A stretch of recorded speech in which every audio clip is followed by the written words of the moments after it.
خدعوك فقالوا اقطع اللحمة تماما من أكلك عشان أنت تبقى صحي ونظام أكلك يبقى هيلثي.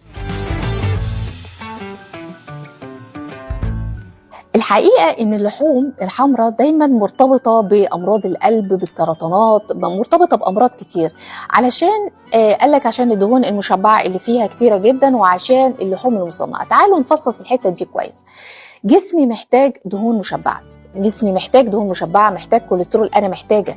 جسمي محتاج اللحمه، انا محتاجه اللحوم، لان في الاحماض الامينيه الاساسيه موجوده في اللحوم، في بعض الفيتامينات والمعادن المهمه جدا عندي عشان الحديد وامتصاص الحديد، زي الحديد نفسه وزي فيتامين بي والنحاس. انا محتاجه الحاجات دي، والحاجات دي مصدرها الاساسي اللحوم. حتى لما باخدها من مصادر ناحيه، يعني من مصادر تانية، انا محتاجه اللحوم عشان تساعد امتصاص هذه المعادن والفيتامينات من المصادر التانية. لكن بيفرق معايا جدا النوعيه، وبيفرق معايا جدا الكميه. النوعيه، اللحوم المصنعه ابعدوا عنها تماما يا جماعه. اللحوم المصنعه هي اللي مرتبطه بالسرطانات، سرطانات القولون والبروستاتا، ودي خلاص اثبتت علميا ان مرتبطه باللحوم المصنعه. السكر، السمنه، امراض القلب، كل ده مرتبط باللحوم المصنعه.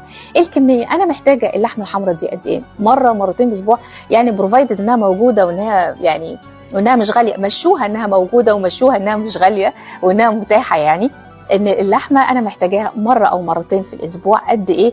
قد 4 صوابع ايدي كده، ما تزيدش عن كده ابدا. طب باقي الاسبوع هناكل ايه؟ حاجات، عندنا الاسماك، عندنا الدواجن، وعندنا بقى النباتيه للبروتين.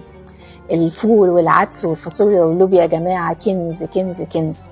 دخلوهم في الاسبوع، المفروض ناكلهم من 2 ل3 في الاسبوع. يعني في ايام كمان قال لك يفضل ان ما يكونش في اي نوع من اللحوم، ومعتمدين مينلي واساسي على البروتين النباتي.